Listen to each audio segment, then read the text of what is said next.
Alright, hello everybody, this is Aaron, back again with another Sea of Thieves video. Today, I wanted to talk about how to properly do Flameheart, and why this is the #1 way to not only get loot, but to also increase your supplies. After Trevor and I finish Flameheart, we almost always end up with more cannonballs than what we started with, and more wood, as well as more food. So I just like to talk about how we end up doing that. So, of course, we always loot the starting island before we come out here. That way we have enough to start, but that's really about it. Whatever is on our starting island and on our starting ship is what we start Flameheart with. So, I'm on the cannon here, and Trevor is steering. So, right now we're actively taking hits by one of the ships. That one that's right in front of us. It just hit us a couple of times, but neither of us are repairing. We're going to make sure we finish the fight. Because our ship can last a while, as well as we're going to hear creaks when the ship's getting ready to sink, so we're going to know when we need to stop shooting. The worst thing you can do in a Flameheart fight is stop shooting when you can actively take out targets. So here you can see the water level was getting pretty high. Trevor's down there bailing water, and I went ahead and helped him. So when he doesn't need to steer the ship, that's when he's going to hop down. And when I don't need to shoot, like right now, this is my opportunity to do repairs and restock. So here we see I can take out this target here really quick.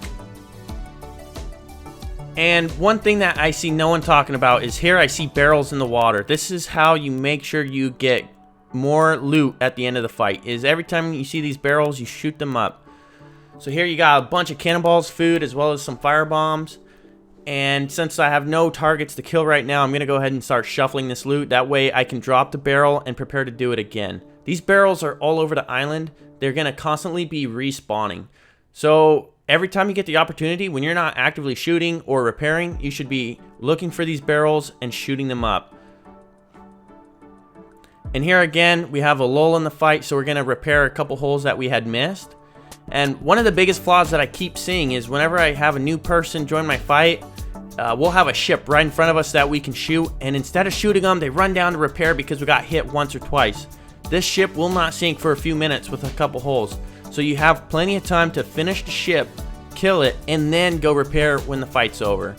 Here, I'm taking some long-range shots. These are difficult shots, but one of the best ways to get better at your aim is by doing these Flameheart missions, because you're going to get a bunch of cannonballs from it, which means you can keep on shooting and keep on getting better. There's no better way to get better at aiming the cannons at enemy ships than doing Flameheart or doing the ship missions through the Order of Souls. Okay, so here we have killed enough ships to summon the first set of captains, and I'm just going to talk about how we approach this initial combat. Of course, you want to get them separated, so here they're starting to separate. This is the group we're going to go on, and I'm going to start, my captain's going to line me up so that I can start shooting before they can shoot me.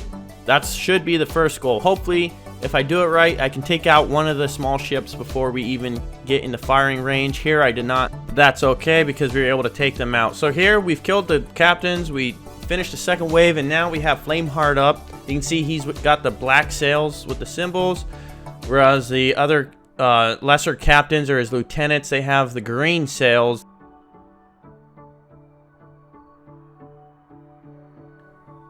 So this is a really interesting clip. This is not something me and Trevor would usually ever do, but for whatever reason we decided we're just gonna go ahead and try to kill Flameheart without killing any of his ads that are on the sides of him. This is not something we usually ever do. Usually we would clear them out, that way Flameheart's by himself, but I landed a bunch of hits from far out and we decided let's just see if we can quickly kill him. And mind you, this is about our second or third Flameheart in a row without turning in loot, so we have a lot on us, so this is pretty risky because we're pulling up in the 5 ships and we end up just about sinking. This is about as close as I've ever gone to sinking. I think we had every single hole on our ship opened up. So here Flameheart starts ramming us. We've been getting hit, and now we're getting hit by even more. We're on fire, and check this out, we're gonna survive this. It's a miracle. Almost every single hole. So I immediately start getting a piece of wood up because I already know there's no way that we could, with 2 people bailing this, we could not out bail what's going on. So I'm trying to throw the water out the window. I call for Trevor to get down here and help me out because there's almost no way we can get out of this alive if we're not double bailing right now. So no one's steering our ship, no one's shooting. We're in full bailout mode trying to save this thing before we sink down. So now Trevor's bailing while I am repairing because we just can't sustain this. We're still taking hits, and thankfully we were somehow able to manage this, but this was as close as it gets. We were seconds away from sinking there.